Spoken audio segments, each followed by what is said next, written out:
Hello students, कैसे हैं आप सभी। आई होप आप सब बहुत अच्छे होंगे। My name is Nikita Sharma. आप सभी का मेरी फिज़िक्स की क्लासेस में स्वागत है, वेलकम है। हमारा चैप्टर चल रहा है आवेश तथा वैद्युत क्षेत्र, जिसका लेक्चर नंबर 6 है। आवेश तथा वैद्युत क्षेत्र का लेक्चर नंबर 6 है, जिसमें हमारा टॉपिक है बल युग्म आघूर्ण। आज का जो आपका टॉपिक है बल युग्म आघूर्ण। बल युग्म आघूर्ण क्या होता है? जब किसी भी एक समान वैद्युत क्षेत्र में, हमारा क्या है, कोई एक समान वैद्युत क्षेत्र है और उस पर हमने क्या रखा हुआ है, उसमें हमने रखा हुआ है वैद्युत द्विध्रुव। उस पर आपने क्या रखा हुआ है, वैद्युत द्विध्रुव रखा हुआ है। तो इस वैद्युत द्विध्रुव पे क्या लगता है, बल लगता है, जिसको हम क्या बोलते हैं, बल युग्म आघूर्ण बोलते हैं। इसमें एक चीज़ क्लियर है, इसमें एक चीज़ मेन है कि जो हमारा वैद्युत क्षेत्र होगा वो कैसा होगा, आपका एक समान होगा। एक समान वैद्युत क्षेत्र में क्या रखा हुआ है, वैद्युत द्विध्रुव रखा हुआ है। उस पर क्या लगेगा, बल लगेगा, और दो बल लगेंगे उसमें, इसलिए इसको क्या बोल रहे हैं, हम युग्म बोल रहे हैं। उसका नाम क्या बनेगा, आपका बल युग्म आघूर्ण। तो आप टॉपिक डालोगे, टॉपिक है आपका एक समान वैद्युत क्षेत्र में स्थित, टॉपिक डालो एक समान वैद्युत क्षेत्र में स्थित वैद्युत द्विध्रुव पर लगने वाला बल युग्म आघूर्ण। तो चलिए अपना टॉपिक स्टार्ट करते हैं। इससे पहले लेक्चर में हमने क्या पढ़ा था, इससे पहले लेक्चर में आपने पढ़ा था कि किसी वैद्युत द्विध्रुव के कारण क्या बनता है, वैद्युत क्षेत्र बनता है। वैद्युत द्विध्रुव के कारण क्या बनता है, आपका वैद्युत क्षेत्र बनता है। और उसकी हमने दो स्थिति पढ़ी थी, अक्षीय स्थिति पढ़ी थी, और कौन सी पढ़ी थी हमने, निरक्षीय स्थिति। अक्षीय स्थिति और निरक्षीय स्थिति दो स्थितियां पढ़ी थी, दोनों का क्या किया था हमने, डेरिवेशन किया था। अब हमें क्या पढ़ना है, वही वैद्युत द्विध्रुव हमने कहाँ पे रख दिया, एक समान वैद्युत क्षेत्र में रखा हुआ है। तो वहां पे क्या लग रहा है, एक बल युग्म आघूर्ण लग रहा है। तो समझो इसको, देखो वैद्युत क्षेत्र के एक बार द्विध्रुव के कारण जो वैद्युत क्षेत्र था उसके फॉर्मूले एक बार रिवाइज कर लोगे। द्विध्रुव के कारण वैद्युत क्षेत्र यानी कि ई। फर्स्ट कौन सा था आपका, अक्षीय स्थिति पर,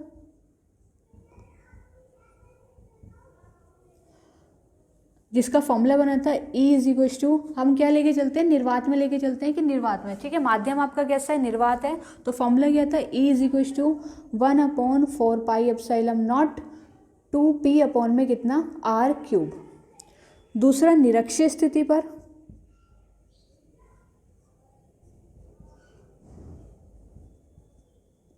तो निरक्षीय स्थिति पे क्या पढ़ा था, E is equal to 1/4 pi epsilon naught p upon में r क्यूब। दो स्थितियां थी, अक्षीय स्थिति पर वैद्युत क्षेत्र किसके कारण, द्विध्रुव के कारण। निरक्षीय स्थिति पर वैद्युत क्षेत्र किसके कारण, द्विध्रुव के कारण।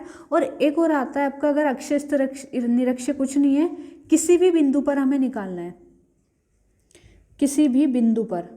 तो इसके लिए आप एक बार बस फॉर्मूला याद कर लेना। इन दोनों की तो हमें डेरिवेशन करनी होती है, क्योंकि एग्जाम में जो आती है डेरिवेशन आती है।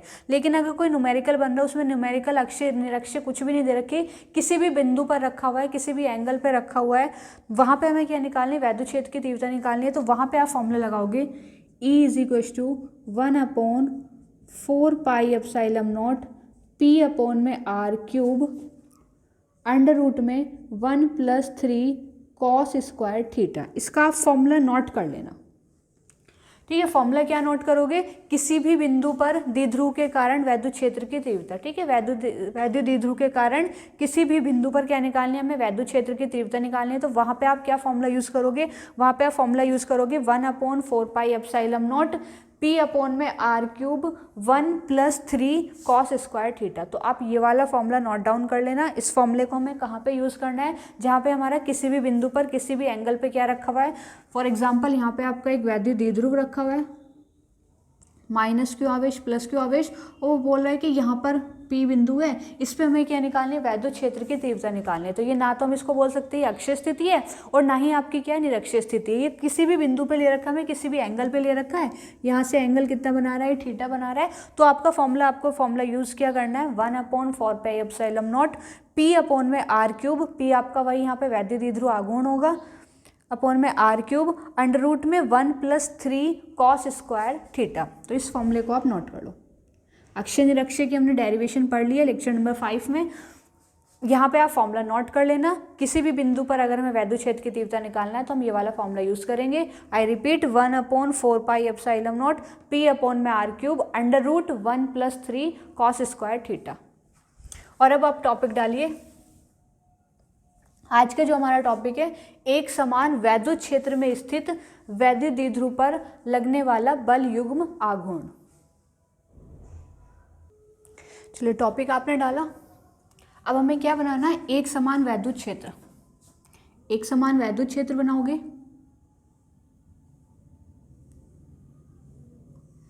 इस एक समान वैद्युत क्षेत्र के अंदर क्या रखना है हमें, वैद्युत द्विध्रुव। ठीक है, एक समान वैद्युत क्षेत्र में वैद्युत द्विध्रुव रखा,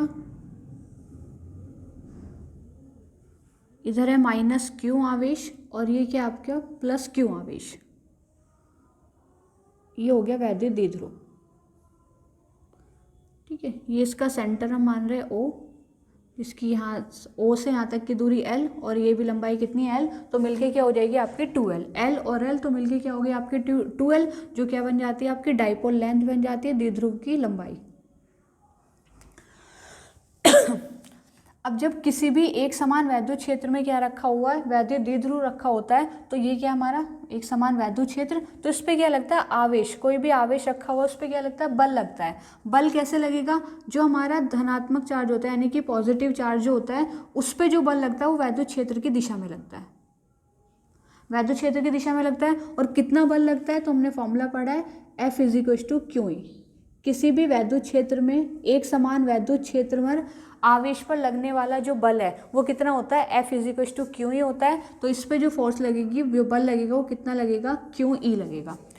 माइनस वाले पे जो हमारा ऋण आवेश उत्पन्न होता है उस पे जो वैद्युत क्षेत्र होता है उसकी विपरीत दिशा में बल लगता है, तो यहाँ पे भी बल कितना लगेगा, QE लगेगा, लेकिन इससे क्या लगेगा, विपरीत दिशा में लगेगा। तो दो आवेश हैं आपके, प्लस वाला और माइनस वाला, इस वाले दोनों आवेशों को मिला के क्या बन जाता है, एक वैद्युत द्विध्रुव बन जाता है। दोनों आवेशों पे क्या लगेंगे, बल लगेंगे, क्योंकि दोनों आवेश कहाँ पे रखे हुए हैं, वैद्युत क्षेत्र में रखे हुए हैं, एक समान वैद्युत क्षेत्र में। तो इस पे जो बल लगेगा वो कितना लगेगा, QE, इस पे भी जो बल लगेगा वो कितना लगेगा, QE लगेगा। तो यहाँ पे F नेट कितना होगा, यानी कि परिमाणी बल कितना होगा आपका, परिणामी बल, जिसको हम बोलते हैं F नेट, तो वो कितना हो जाता है, 0 हो जाता है। ये हमेशा की कंडीशन है, ऑलवेज F नेट 0 होगा। जब कब होगा, लेकिन जब एक समान वैद्युत क्षेत्र पर क्या रखा होता है, वैद्युत द्विध्रुव रखा होता है, तो दोनों आवेशों पर लगने वाला जो बल होता है, परिणामी बल जो होता है वो हमेशा कैसे होता है, आपका 0 होता है। ठीक है, तो यहाँ से क्वेश्चन बन जाता है एक समान वैद्युत क्षेत्र में। इंपॉर्टेंट यह है कि यहाँ पे जो वैद्युत क्षेत्र है वो कैसे होगा, आपका एक समान वैद्युत क्षेत्र होगा। एक समान वैद्युत क्षेत्र में स्थित वैद्युत द्विध्रुव पर लगने वाला परिमाणी बल हमेशा कितना होता है, आपका 0 होता है। तो इसको नोट करोगे, F नेट जो होता है, परिणामी बल जो होगा इसका हमेशा कैसा होगा, आपका 0 होगा। अब जब यहाँ पे डेफिनेशन बनाएंगे कि एक समान वैद्युत क्षेत्र में, एक समान वैद्युत क्षेत्र में स्थित,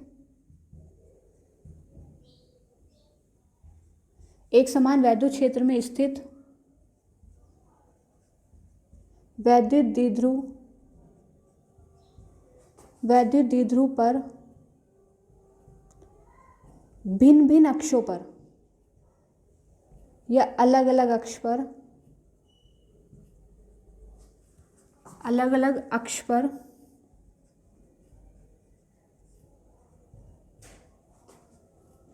दो समान परंतु विपरीत, ठीक है, इंपॉर्टेंट यहाँ पे क्या मेन चीज है, दो समान परंतु विपरीत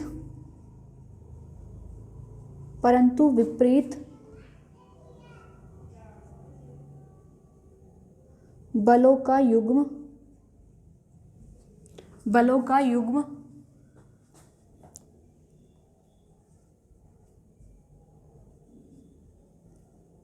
बल युग्म आघूर्ण कहलाता है, बल युग्म आघूर्ण कहलाता है, जिसे टो से प्रदर्शित करते हैं। टॉर्क बोलते हैं, इंग्लिश में बल युग्म आघूर्ण को क्या बोला जाता है, टॉर्क बोला जाता है। तो उसका हम वर्ड ग्रीक लैंग्वेज में एक लेटर लेते हैं टो, जिसे टो से प्रदर्शित करते हैं। टी ना बन के टी में थोड़ा सा घुमाव आएगा ऐसे, तो टो बनता है, टो से प्रदर्शित करते हैं।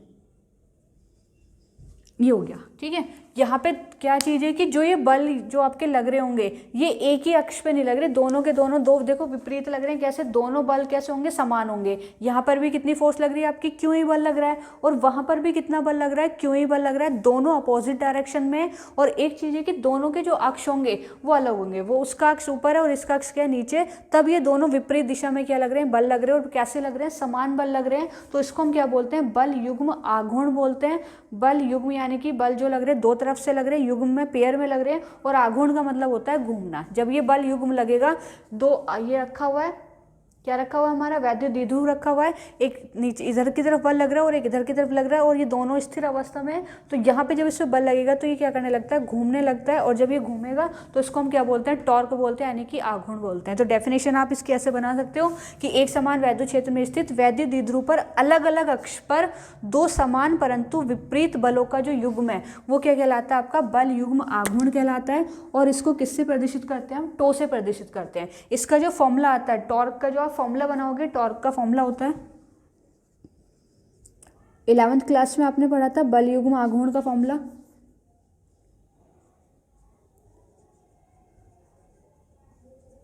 बल युग्म आघूर्ण का फॉर्मूला होता है बल गुना लंबवत दूरी।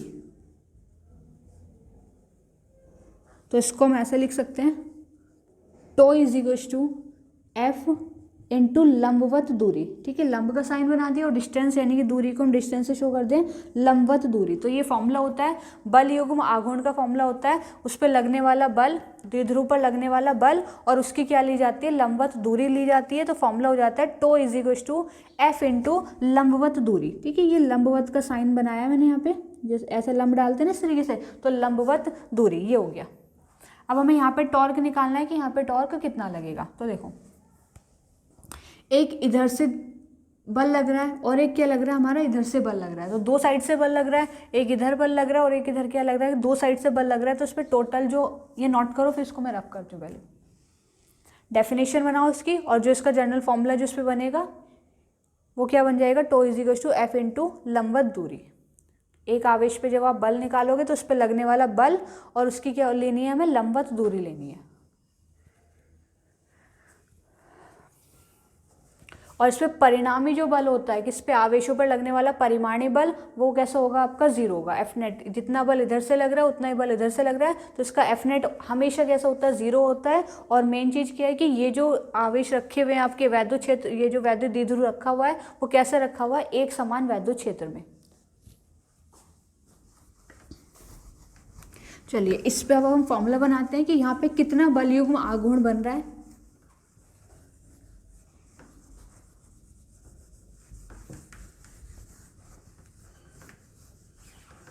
देखो, तो इस पर हम निकालेंगे वैद्युत क्षेत्र में स्थित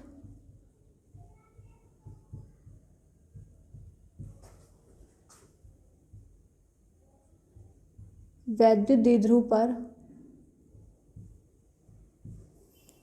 लगने वाला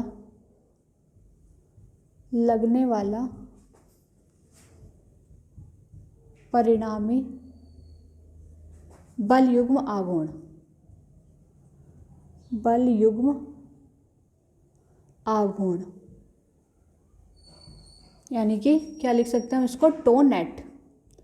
तो इस पर दो लग रहे होंगे, एक इधर बल लग रहा है और एक इधर बल लग रहा है। तो एक को मान रहे हैं हम टो 1 प्लस दूसरा क्या है आपका टो 2। ठीक है, दो बल युग्म आघूर्ण लग रहे हैं, एक इधर से लग रहा है और एक इधर से लग रहा है। तो एक टो 1 हो गया और एक आपका हो जाएगा टो 2। वैल्यू रखते हैं इसकी। फॉर्मूला अभी हमने पढ़ा है, फॉर्मूला हम पढ़ के आए हैं। क्या फॉर्मूला पढ़ा है कि एफ इज इक्वल टू लंबवत दूरी। टो का जो फॉर्मूला होता है लगने वाला बल और उसकी लंबवत दूरी का जो गुणनफल है। देखो,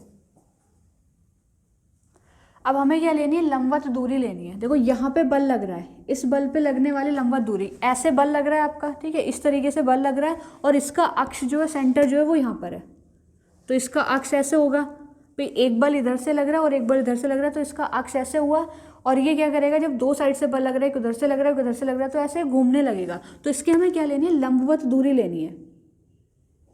ये इसकी आप लंबवत दूरी लोगे, हम मान के चलें कि यहाँ से एंगल जो बना रहा है वो कितना बना रहा है आपका, थीटा बना रहा है, तो ये इसके दो घटक हो जाएंगे लंबाई के, एक हो जाएगा आपका एल साइन थीटा, घूम के ऐसे आएगा एक बार, और एक घटक क्या हो जाएगा, एल कॉस थीटा। जहाँ भी आपके थीटा एंगल बन रहा है उसके हमेशा दो घटक बन जाते हैं, किसके, लंबाई के दो घटक बन रहे हैं, क्योंकि लंबाई घूम रही है तो इसके दो घटक हो जाएंगे, एक एल साइन थीटा हो जाएगा और एक आपका क्या आ जाएगा, एल कॉस थीटा। ठीक है, जो कॉस थीटा के अलोंग होता है ये हो गया एल कॉस थीटा, और ये हो जाएगा आपका एल साइन थीटा। तो डेफिनेशन क्या कह रही है कि हमें लंबवत दूरी लेनी, तो लंबवत दूरी का मतलब हम क्या लेंगे, एल साइन थीटा लेंगे। चलो जी, टोबन निकालेंगे तो क्या फॉर्मूला लगाना, लगने वाला बल, बल कितना लग रहा है इस पे, क्यों ही, पहले एक बार इस पे, यहाँ पे टो 1 होगा और यहाँ पर आपका क्या होगा, टो 2 होगा। तो इस पे जो बल लग रहा है वो कितना लग रहा है आपका, क्यू ई लग रहा है, तो बल तो हो गया क्यू ई। और लंबवत दूरी, लंबवत दूरी आपकी कितनी है, एल साइन थीटा, तो ये हो जाएगी एल साइन थीटा प्लस, इधर आ जाओ, इस पे क्या होगा, इस पे बल सेम लग रहा है क्यू ई, ठीक है, क्यू ई बल लग रहा है, और इसकी अगर आप लंबवत दूरी निकालोगे तो वो भी कितनी आएगी आपकी, एल साइन थीटा आएगी। तो ये भी कितना हो जाएगा आपका, Q E L sine theta. अब हमने यहाँ पे प्लस ही क्यों किया, प्लस तब करते हैं जब हमारी सेम डायरेक्शन होती है, और माइनस तब करते हैं जब हमारी अपोजिट डायरेक्शन होती है। तो जब इस पे बल लगेगा, सेंटर इसका ये, तो ये ऐसे घूमेगा, और ये वाला कैसे घूमेगा, ऐसे घूमेगा, तो दोनों की डायरेक्शन देखो सेम है, ये आगे चल रहा है उसके पीछे चल रहा है, ये आगे चल रहा है इसके पीछे चल रहा है, तो इसलिए हमने क्या करा है, इसमें प्लस करा है, इधर से आ रहा है ये, दोनों की डायरेक्शन कैसी हो रही है आपकी, सेम हो रही है। जब डायरेक्शन सेम है तो हम क्या करते हैं, इसको प्लस करते हैं। तो यहाँ पर टो 1 की वैल्यू कितनी होगी, Q E L sine theta, और टो 2 की भी वैल्यू कितनी होगी, Q E L sine theta. ये आपकी क्या है, बल है, और ये क्या होगी आपकी लंबवत दूरी। ऐड कर लोगे इनको तो इसको जोड़ के हम लिख सकते हैं 2 Q E L sine theta. मैं इसको ऐसे लिख सकती हूँ, Q into 2l, Q 2l ई साइन थीटा। ऐसा क्यों लिखा, क्योंकि हम द्विध्रुव पे बना रहे हैं, और जहाँ भी द्विध्रुव आएगा वहाँ पे p आना ही आना है, यानी कि द्विध्रुव आघूर्ण आना है, जिसकी डेफिनेशन होती है p is equal to q into 2l। तो ये क्यू 2l मिलके क्या बना लेगा, p बना देगा, वैद्युत द्विध्रुव आघूर्ण बना देगा। तो यहाँ पे क्या बन जाएगा आपका, p e साइन थीटा। तो ये हो गया आपका टो नेट का फॉर्मूला। इंपॉर्टेंट है, एग्जाम में काफ़ी पूछा जाता है और इजी भी है, कंसेप्ट आपको क्लियर हो गया होगा। कोई डाउट हो तो आप मुझे बता देना। वैद्युत क्षेत्र में स्थित जो वैद्युत द्विध्रुव रखा है, इस पर हमें क्या निकालना है, परिमाणी बल युग्म आघूर्ण निकालना है, क्योंकि एक फोर्स इधर से लग रही है, एक फोर्स इधर से लग रही है। तो टोटल नेट टॉर्क कितना होगा आपका, टो 1 प्लस टो 2।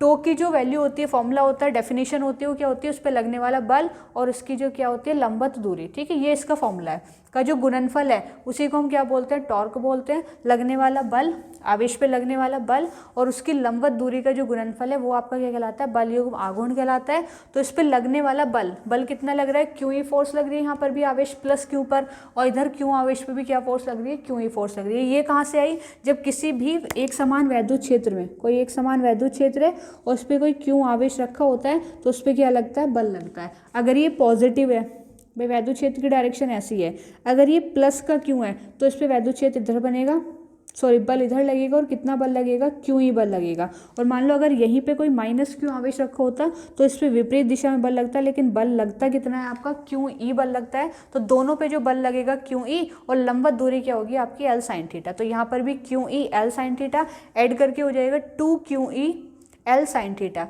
यहाँ पे हमने क्या करा, क्यों और 2l को अलग कर लिया, क्यों इंटू 2l और ई साइन थीटा आपका अलग हो गया। क्यू इंटू 2l मिलकर क्या बना देता है, वैद्युत द्विध्रुव आघूर्ण बन जाता है, जिसको हम p से डिनोट करते हैं। तो पी ई साइन थीटा, ये आपका हो गया फॉर्मूला। अब इसका अगर वेक्टर रूप की बात करें कि इसका वेक्टर रूप क्या है,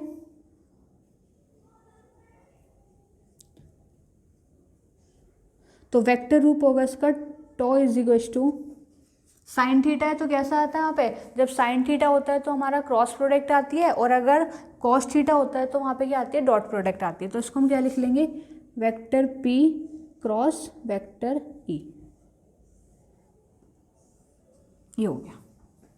ठीक है। तो इसका वेक्टर रूप ऑप्शन में बहुत पूछा जाता है कि इसका सदिश रूप लिखिए। वेक्टर रूप का मतलब होता है सदिश रूप। तो सदिश रूप में P इंटू ई भी देते हैं और E क्रॉस P भी देते हैं। तो आपको ध्यान रखना है P क्रॉस क्या होना चाहिए हमारा, E होना चाहिए। तो इसका जो वेक्टर रूप होता है वो क्या होता है आपका P क्रॉस E होता है। इसको नोट करो।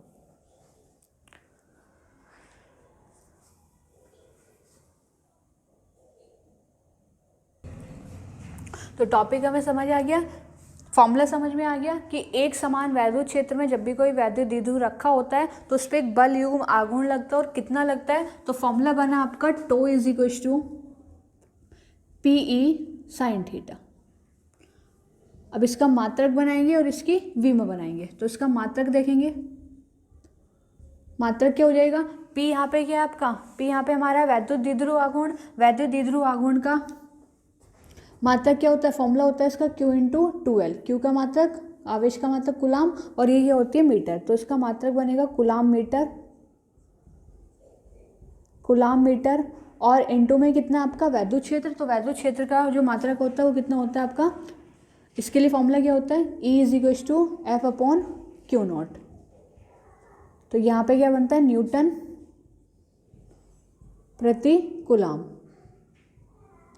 तो कुलाम से कुलाम कैंसिल हो जाएगा, तो क्या बचेगा आपका न्यूटन मीटर, न्यूटन मीटर। तो इसका जो मात्रक होता है, मात्रक आपका क्या बन जाएगा, न्यूटन मीटर किसका, बल युग्म आघूर्ण का। तो बल युग्म आघूर्ण के जब हम न्यूमेरिकल करेंगे, अगर हमें कहीं टो निकालना है तो टो का जो मात्रक लगाओगे आप क्या लगाओगे, न्यूटन मीटर। तो इसका मात्रक क्या हो जाएगा आपका न्यूटन मीटर। वीमा निकालोगे इसकी, तो वीमा न्यूटन, न्यूटन यानी कि बल का मात्रक है, बल की वीमा क्या होती है mL/T-2, और मीटर L। तो मात्रक बन जाएगा mL²T-2। ये इसका क्या हो गया, वीमा हो गया। ठीक है, वीमा बन गई mL²T-2, और इसका मात्रक क्या बन गया आपका न्यूटन मीटर, क्योंकि कुलाम से कुलाम आपकी दोनों साइड से कैंसिल हो गया। यहाँ कुलाम से कुलाम कैंसिल हो जाएगा तो न्यूटन बचेगा और मीटर बचेगा। तो मात्रक बन जाएगा इसका न्यूटन मीटर, और वीमा बन जाएगी mL²T-2।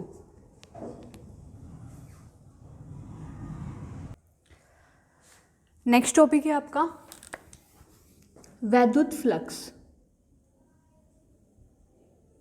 वैद्युत फ्लक्स इंग्लिश में बोलते हैं इसको इलेक्ट्रिक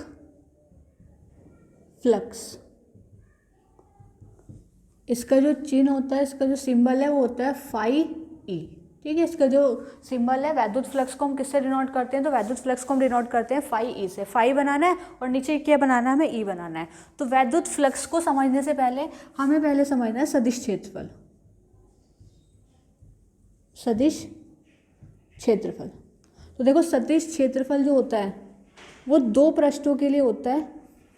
खुले पृष्ठ के लिए अलग होगा अगर हमारा खुला पृष्ठ है, और बंद पृष्ठ के लिए अलग होगा अगर आपका बंद पृष्ठ है। ठीक है, इसको हम 2D बोलते हैं, 2 डायमेंशन में होता है ये, और ये होता है आपका 3 डायमेंशन में। ठीक है, खुला पृष्ठ यानी कि ओपन सरफेस जो है वो 2 डायमेंशन में होता है, उसको 2D बोला जाता है। XY पे होगा या YZ पे होगा या ZX पे होगा। और बंद पृष्ठ कैसा होता है, ये 3 डायमेंशन में होता है, XYZ तीनों में चलता है। तो सबसे पहला हमें सदिश क्षेत्रफल देखना है। सदिश क्षेत्रफल को हम एरिया वेक्टर बोलते हैं, ए वेक्टर से इसको हम डिनोट करते हैं। ठीक है, तो खुला पृष्ठ है, जैसे खुला पृष्ठ मान लो ये है,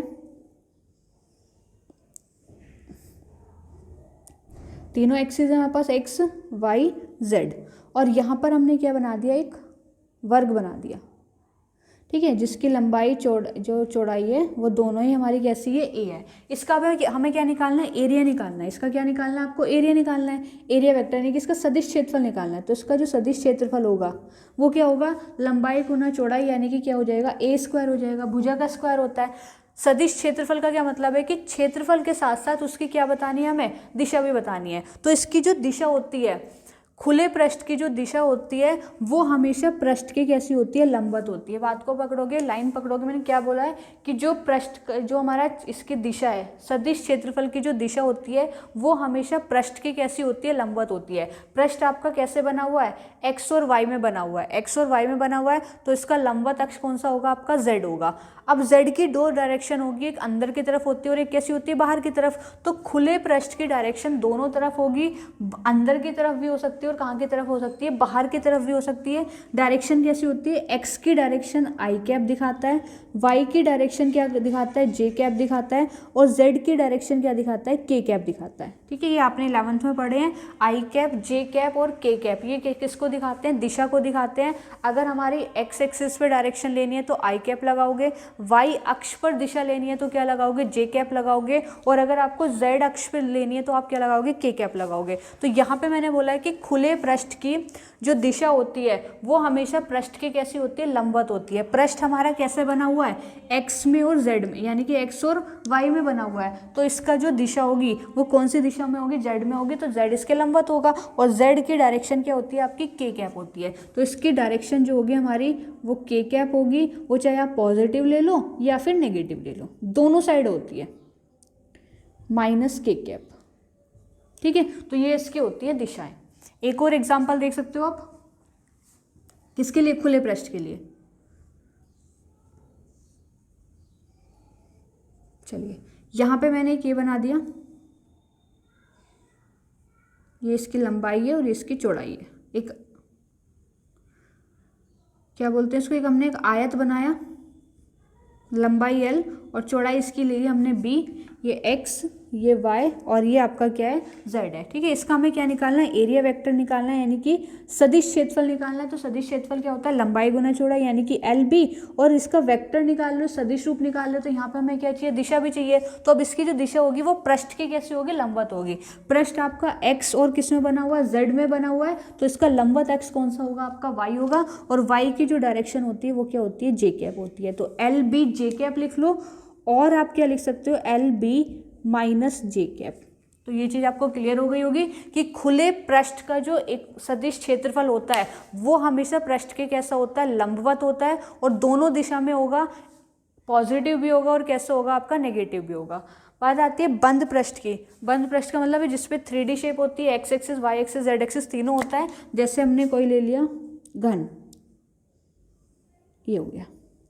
ठीक है, ये कोई हमने बंद पृष्ठ लिया।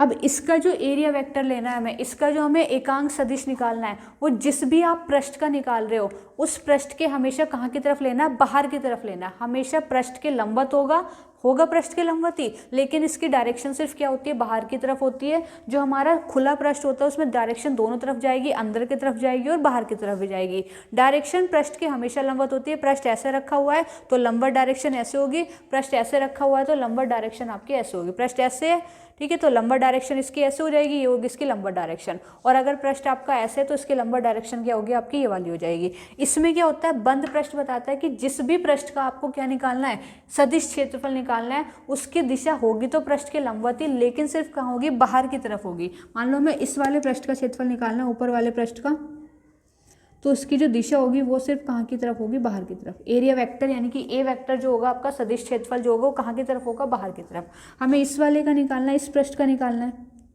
तो इसका एरिया वेक्टर कहाँ की तरफ होगा, बाहर की तरफ होगा।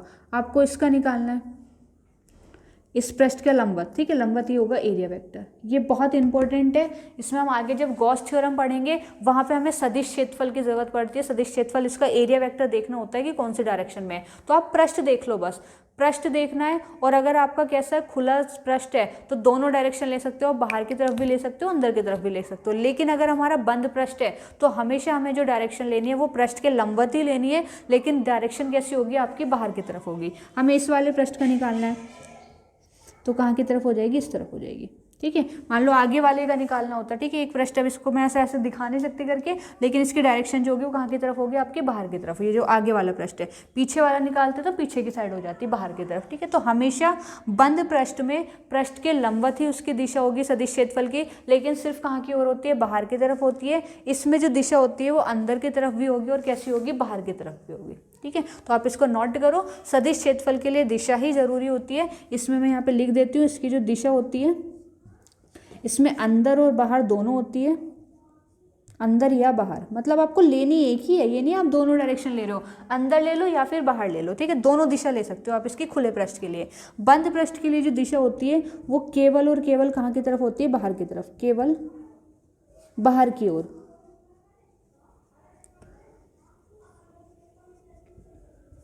ठीक है, तो ये आपको क्लियर हुआ होगा कि खुले पृष्ठ की डायरेक्शन अंदर या बाहर, दोनों साइड, किसी भी साइड, एक साइड लेना हमें, एक ही साइड है, या तो अंदर की साइड लेंगे या फिर आप क्या लोगे, बाहर की ओर।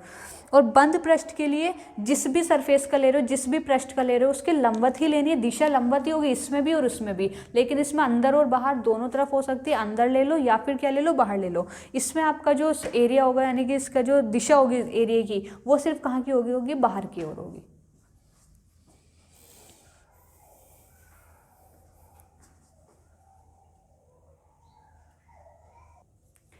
चलो अब हमें क्या पढ़ना है, अब हमें समझ में आएगा वैद्युत फ्लक्स। वैद्युत फ्लक्स पढ़ने से पहले मुझे आपको ये जरूर समझाना था कि सदिश क्षेत्रफल क्या होता है।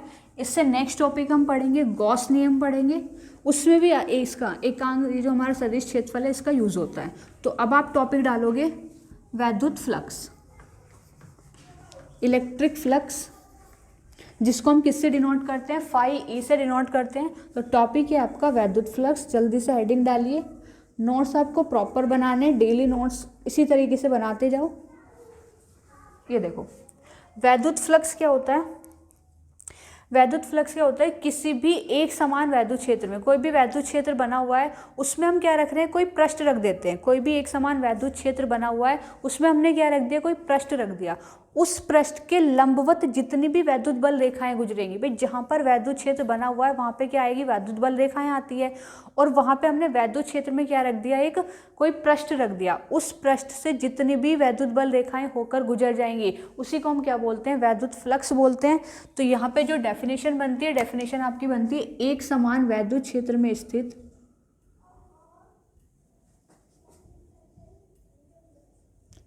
एक समान वैद्युत क्षेत्र में स्थित किसी काल्पनिक पृष्ठ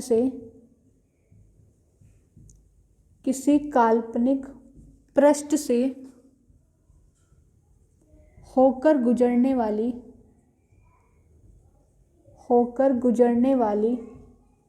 वैद्युत बल रेखाओं की संख्या, होकर गुजरने वाली वैद्युत बल रेखाओं की संख्या,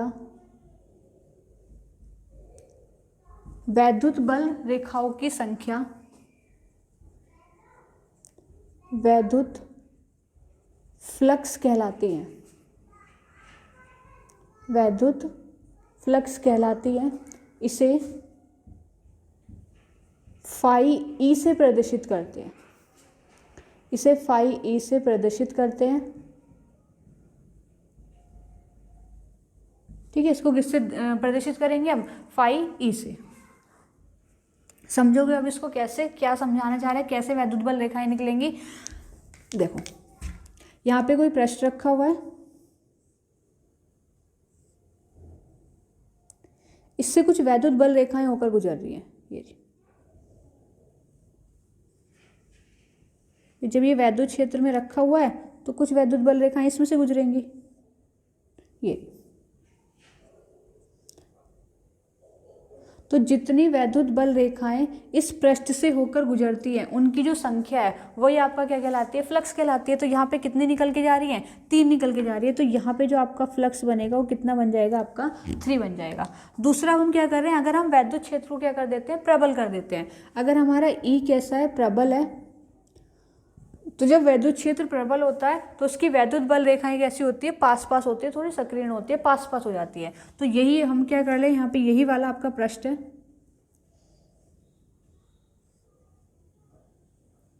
और वैद्युत क्षेत्र हमने कैसा कर दिया, प्रबल कर दिया। तो जब प्रबल कर देंगे तो वैद्युत बल रेखाएं जो होती है वो कैसे हो जाती है, पास पास हो जाती है। तो इसमें थोड़ी डिस्टेंस ज़्यादा होगी, उसमें डिस्टेंस थोड़ी क्या हो जाएगी, आपकी कम हो जाएगी। किनकी, वैद्युत बल रेखाओं की।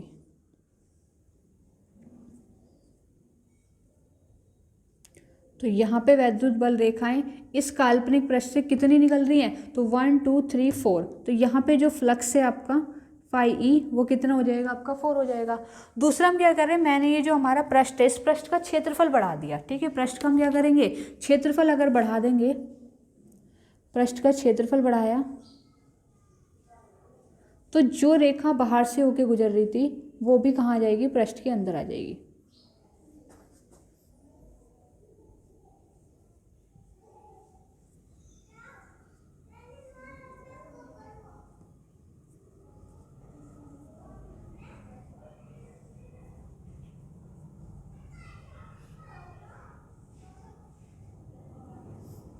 ठीक है, देखो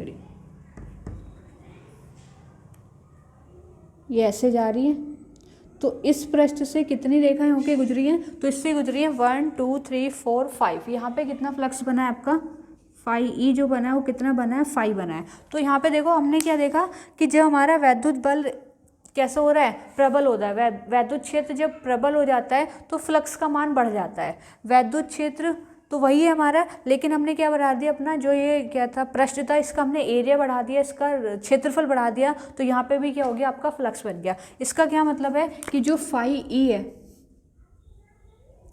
वो किस पे डिपेंड कर रहा है, ई क्रॉस ए पर, डॉट ए पर। डॉट क्यों लगी है यहाँ पे, भाई दोनों के अनुक्रमानुपाती यानी कि गुणनफल होगा, गुणनफल के अनुक्रमानुपाती होगा। लेकिन और अनुक्रमानुपाती किस लिए बोल रही हूँ मैं, क्योंकि अगर हमारा क्षेत्रफल बढ़ रहा है तो फ्लक्स भी बढ़ रहा है, और अगर हमारा वैद्युत क्षेत्र बढ़ रहा है तो फ्लक्स भी क्या हो रहा है, बढ़ रहा है। तो यानी किस पे निर्भर कर रहा है, ई ए की क्रॉस प्रोडक्ट पे, यहाँ पे डॉट प्रोडक्ट पे। डॉट क्यों आई है, क्योंकि ये जो है ना फ्लक्स जो है वो कैसी राशि है, आपकी अदिश राशि है। ये कैसी राशि है, अदिश राशि है। और यहाँ पे ये दोनों कैसी है, सदिश राशि है। वैद्युत क्षेत्र हम पहले से पढ़े, वैद्युत क्षेत्र एक सदिश राशि होती है। और एरिया वेक्टर मैंने आपको अभी पढ़ा दिया, पृष्ठ के लंबवत, जब पृष्ठ के जो लंबवत क्या लेते हैं हम, एरिया वेक्टर लेते हैं। जो भी आपका पृष्ठ है उसके लंबवत उसका क्या ले जाता है, दिशा ली जाती है। तो देखो इसका जो, अगर हम एरिया वेक्टर निकालेंगे, पृष्ठ ऐसा रखा हुआ है तो उसके लंबवत ही इसका क्षेत्रफल निकलेगा, है ना। ये एरिया लेना है, इसका क्षेत्रफल निकालना है, तो पृष्ठ के हमेशा कैसे निकालना है, हमें लंबवत निकालना है। तो दोनों कैसे हैं, हमारे सदिश है। दो सदिशों का जब अदिश गुणनफल होता है तो वहाँ पे क्या आती है, डॉट आती है। 11th में हमने पढ़ा है कि दो सदिशों का अदिश गुणनफल, ये दोनों सदिश राशि है। और फाई ई कैसी राशि है, आपकी अदिश राशि है। तो दो सदिशों का अदिश गुणनफल क्या होता है, हमारा डॉट होती है। तो यहाँ पे जो फॉर्मूला बना वो क्या बनेगा, डॉट बनेगा, जिसको हम क्या लिख सकते हैं, phi e a cos theta. It means ये किसी थीटा पे भी डिपेंड कर रही है। थीटा आ रहा है ना यहाँ पे, डॉट हटाएंगे तो क्या आएगा, आपका थीटा आएगा। यानी कि किस पे निर्भर करती है, थीटा के मान पे भी निर्भर करती है। तो हमें क्या करना है, इस थीटा को और समझना है कि थीटा कैसे बनेगा आपका। तो डेफिनेशन में रफ कर दूं, डेफिनेशन नोट कर लो आप। एक समान वैद्युत क्षेत्र में स्थित किसी काल्पनिक पृष्ठ से होकर गुजरने वाली वैद्युत बल रेखाओं की कुल संख्या जो होती है उसी को हम क्या बोलते हैं, वैद्युत फ्लक्स बोलते हैं। और इसे किससे डिनोट करते हैं हम, फाई ई से डिनोट करते हैं। क्लियर।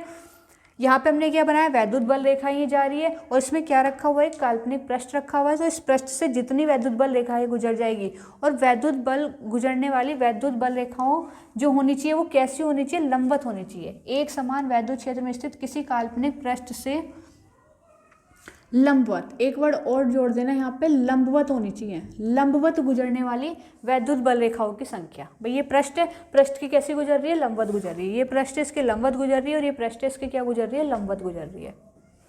यहाँ पे फ्लक्स 3 बना, यहाँ पे 4 बना, और यहाँ पे आपका कितना बन गया, 5 बन गया। तो फॉर्मूला क्या हो गया, phi e is equal to vector e dot vector e. यहाँ पे डॉट इसलिए लगा क्योंकि दोनों की दोनों सदिश राशि है, और इन दोनों सदिश राशि का जो गुणनफल है, रिजल्ट है, वो कैसा आ रहा है, आपका अदिश आ रहा है। फ्लक्स जो होता है वो अदिश राशि होती है। तो इसको डॉट को हटाएंगे तो क्या आ जाता है, कॉस थीटा आ जाता है। इट मीन्स ये थीटा पे भी डिपेंड करता है। तो देखो थीटा पे कैसे डिपेंड कर रहा है। डायग्राम ये वाले अभी हम छोड़ देते हैं। डेफिनेशन आपको समझ में आ गई है।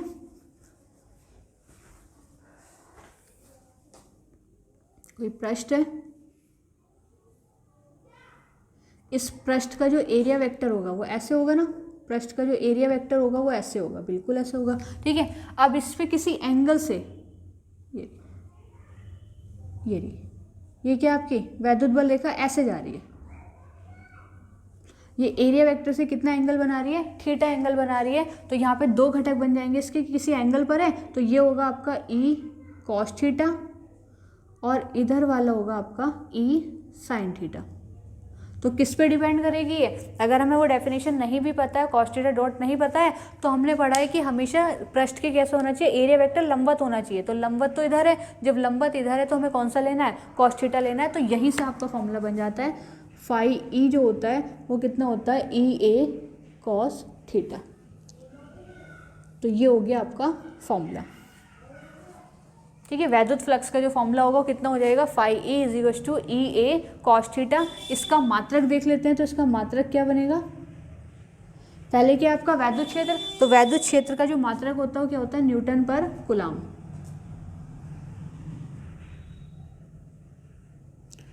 इनटू में क्षेत्रफल है, क्षेत्रफल का मात्रक क्या होता है, मीटर स्क्वायर। मीटर स्क्वायर, तो हम इसको क्या लिख सकते हैं, न्यूटन मीटर स्क्वायर प्रति कूलाम। इसका जो मात्रक बनेगा आपका वो क्या बन जाएगा, न्यूटन मीटर स्क्वायर प्रति कूलाम। ये इसका मात्रक हो गया। ठीक है, मात्रक क्या बना आपका, न्यूटन मीटर स्क्वायर, ये रहा न्यूटन मीटर स्क्वायर प्रति क्या है आपका कूलाम है। इसकी वीमा बना लेते हैं, तो वीमा क्या बनेगी, इसकी वीमा बनाएंगे। ऊपर क्या यूज हो रहा है आपका, न्यूटन, बल का मात्रक है, तो बल की वीमा जो होती है वो कितनी होती है, ML/T-2। बल की जो वीमा होगी वो कितनी होगी आपकी, ML/T-2 मीटर है। लंबाई की वीमा होती है L², और नीचे आपका क्या है, कूलाम, जिसकी वीमा होती है AT। तो इसकी वीमा बनाओगे तो इसकी जो वीमा होती है वो कितनी हो जाएगी, ML3, एक L ये और एक स्क्वायर वाला, तो L3 हो गया, ML3, T कितना हो जाएगा, T ऊपर जाएगा, T-3 और A-1, ये इसकी हो जाएगी वीमा। तो वैद्युत फ्लक्स का जो मात्रक होता है वो क्या होता है, न्यूटन मीटर स्क्वायर पर कूलाम, और इसकी जो वीमा होती है, वीमा आपकी कितनी होती है, ML² ML3 T-3 A-1। इसका SI मात्रक भी होता है,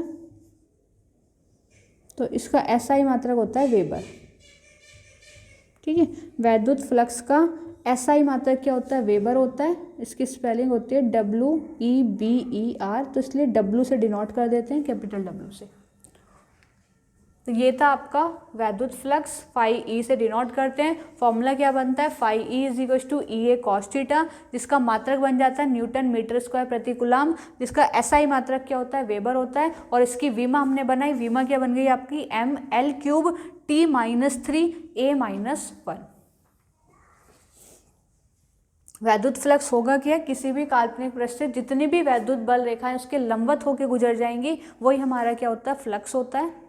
दो चीज़ पे डिपेंड करेगा, वैद्युत क्षेत्र की तीव्रता पे डिपेंड कर रहा है, और किस पे डिपेंड कर रहा है, उसके एरिया पर। जो हमारा पृष्ठ है, पृष्ठ का क्षेत्रफल का है, दोनों के डायरेक्टली अनुक्रमानुपाती है, डायरेक्टली प्रोपोर्शनल है। अगर हम एरिया बढ़ा रहे हैं, पृष्ठ का क्षेत्रफल बढ़ा रहे हैं, तो आपका ऑब्वियसली वहाँ पे फ्लक्स बढ़ जाएगा। और अगर आप वैद्युत क्षेत्र बढ़ा रहे हो, यानी कि प्रबल कर रहे हो, तो वहाँ पे भी आपका क्या हो जाएगा, फ्लक्स बढ़ जाएगा। थीटा पे डिपेंड कर रहा है, थीटा पे कैसे डिपेंड करता है, कॉस थीटा पे डिपेंड करता है। तो फॉर्मूला क्या हो जाएगा आपका, EA cos थीटा।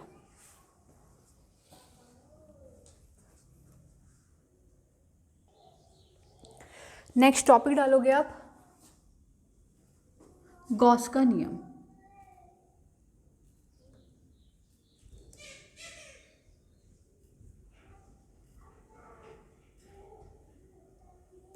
ठीक है, या फिर हम इसको बोल देते हैं गॉस प्रमेय। इसको क्या बोल देते हैं, गॉस प्रमेय। गॉस थ्योरम होती है गॉसिस थ्योरम।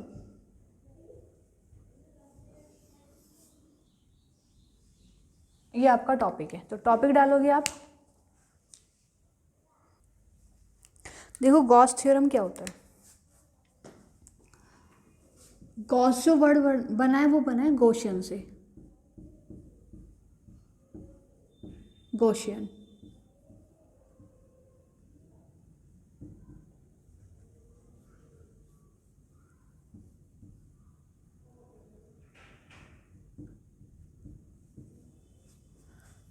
लाइट हो रहा है थोड़ा सा। गॉसियन का मतलब होता है ग्रीक लैंग्वेज में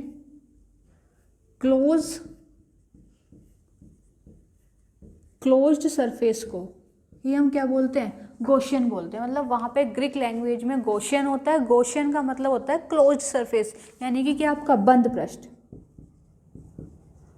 वहाँ पे बंद पृष्ठ को गॉसियन बोला जाता है ग्रीक लैंग्वेज में।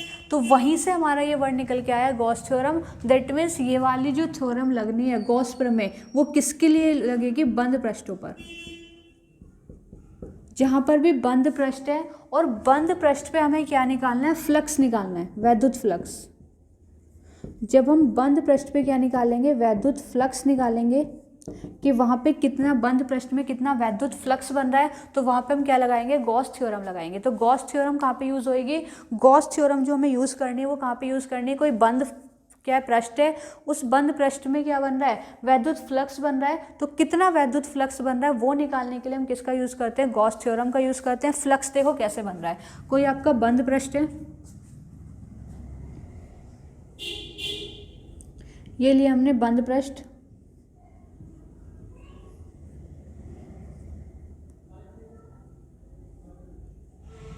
ठीक है, इसमें कोई आवेश रखा हुआ है क्यों, इस पे इसके अंदर क्या रखा हुआ है, कोई क्यों आवेश रखा हुआ है। जब क्यों आवेश रखा हुआ है तो ये क्या निकालेगा, वैद्युत बल रेखाएं निकालेगा, ठीक है, इससे क्या निकलेंगी, वैद्युत बल रेखाएं निकलेंगी। और जब ये वैद्युत बल रेखाएं देखो क्या कर रही हैं, पृष्ठ के लंबवत गुजर रही हैं, पृष्ठ के लंबवत ही जा रही है। अगर हम ऊपर वाला पृष्ठ लें, ये रहा, अगर हम ऊपर वाला पृष्ठ लेते हैं तो क्यों आवेश से जो वैद्युत बल रेखाएं जा रही है वो पृष्ठ की कैसी जा रही है, लंबवत जा रही है। और अभी हम डेफिनेशन पढ़ के आए हैं कि किसी भी पृष्ठ से जब वैद्युत बल रेखाएं लंबवत गुजरती है तो वहाँ पे क्या बनता है, फ्लक्स बनता है। तो यानी कि यहाँ पे क्या बन रहा है, फ्लक्स बन रहा है। तो किसी बंद पृष्ठ पर कितना फ्लक्स बन रहा है ये कहाँ से पता चलता है, गॉस थ्योरम से पता चलता है। और गॉस थ्योरम बताती है कि किसी भी बंद पृष्ठ में उपस्थित या किसी भी बंद पृष्ठ से बद्ध आवेश, यानी कि कोई बंद पृष्ठ है और उस पर जितना भी आवेश है, क्या मान रहे हैं हम, क्यों आवेश है, उसका 1/ε0 गुना क्या कहलाता है, वैद्युत फ्लक्स कहलाता है। इसी को क्या बोलते हैं हम, गॉस प्रमेय बोलते हैं। गॉस प्रमेय क्या बताती है कि प्रमेय बताती है किसी भी बंद पृष्ठ से बद्ध आवेश का 1/ε0 गुना उसमें क्या होता है, वैद्युत फ्लक्स होता है, और वैद्युत फ्लक्स होता है। और इसी को हम नियम को हम क्या बोलते हैं, गॉस प्रमेय बोलते हैं। क्या करना है बस हमें कि किसी भी बंद पृष्ठ में जितना भी आवेश रखा हुआ है उसका जो टोटल आवेश है उसका क्या करना है, 1/ε0 गुना करना है। तो फॉर्मूला बन जाएगा आपका φE Q/ε0। ये आपका फॉर्मूला है। बंद पृष्ठ, कोई बंद पृष्ठ है उसमें कितना फ्लक्स बन रहा है, तो उसके अंदर ये जो हमारा क्यों है ये कहाँ पे है, अंदर है, ठीक है। ये पृष्ठ के कहाँ पे होता है, अंदर होता है। ये चीज़ एकदम इसमें क्लियर रखनी है आपको कि जो आवेश यहाँ पे उपस्थित होगा वो पृष्ठ के कहाँ पे होता है, अंदर होता है। तो फॉर्मूला क्या बन जाता है, φE Q/में कितना, ε0। डेफिनेशन क्या बताते हैं, किसी भी बंद पृष्ठ से बद्ध आवेश का 1/ε0 गुना क्या कहलाता है, वैद्युत फ्लक्स कहलाता है। और इसी नियम को हम क्या बोलते हैं, गॉस नियम बोलते हैं। ये वही है निर्वात की वैद्युतशीलता। तो ये वाली जो वैल्यू आती है ये हमारी आंकिक मान होती है, मतलब प्रैक्टिकली वैल्यू होती है, प्रैक्टिकली यूज होती है। तो हम इसको ये नहीं बोल सकते कैसे 1/ε0 गुना कर दिया। तो ये चीज़ें कैसी होती है, प्रैक्टिकली होती है। तो गॉस नियम क्या हुआ आपका, किसी भी बंद पृष्ठ में उपस्थित कुल आवेश या उससे जितना भी आवेश उस पर जुड़ा हुआ है उसका क्या करना है, हमें 1/ε0 गुना करना है। तो पता चल जाएगा कि उस बंद पृष्ठ में कितना क्या बन रहा है, फ्लक्स बन रहा है। तो सीधा सा फॉर्मूला हो गया φE Q/ε0।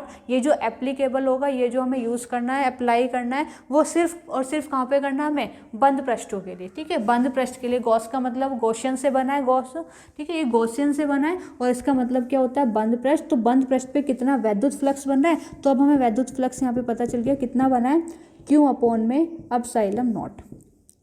इसको हम डिटेल में आगे पढ़ेंगे। तो इसका एक लेक्चर और आएगा आपका जहाँ पे हमें गॉस नियम पढ़ना है। नियम मैंने आपको पढ़ा दिया, इसको प्रूफ करना है और इसकी क्या पढ़ना है, कुछ अनुप्रयोग पढ़ने हैं, ठीक है। नेक्स्ट जो वीडियो आएगी उसमें हम क्या पढ़ेंगे, गॉस नियम को एक बार उसका प्रूफ करेंगे और उसके हमें क्या करने हैं, अनुप्रयोग करने हैं। तो इसके 3 एप्लीकेशन से 3 अनुप्रयोग है, वो अनुप्रयोग करने हैं। फिर आपको क्या कराए जाएंगे, इसके न्यूमेरिकल कराए जाएंगे, ठीक है। तो आपके 7-8 लेक्चर इस पे, तो जिसने नहीं देखे हैं वो आप सारे लेक्चर्स को एक बार देख सकते हैं। तो आपको सारे टॉपिक्स यहाँ पे कराए गए हैं। एक बार मैं चेक कर लूँ, कोई 1-2 टॉपिक अगर छूट गया तो वो आपका खत्म हो जाएगा। यानी कि इसके कुल मिला के 2 लेक्चर आपके और आने वाले हैं अभी, और लेक्चर 1 हमारा कंप्लीट है, ठीक है। तो नेक्स्ट वीडियो में हम क्या पढ़ेंगे, नेक्स्ट वीडियो में पढ़ना है गॉस का नियम पढ़ना है। उसका क्या करना है, हमें प्रूफ करना है, उसका प्रूफ करेंगे उसका कि वो गॉस प्रमेय कैसे सत्यापन करना है, उसका प्रूफ सत्यापन। और फिर उसके हमें क्या पढ़ने, अनुप्रयोग पढ़ने। तो लास्ट टॉपिक हमारा यही होगा, गॉस के नियम के क्या होंगे, आपके अनुप्रयोग होंगे, ठीक है।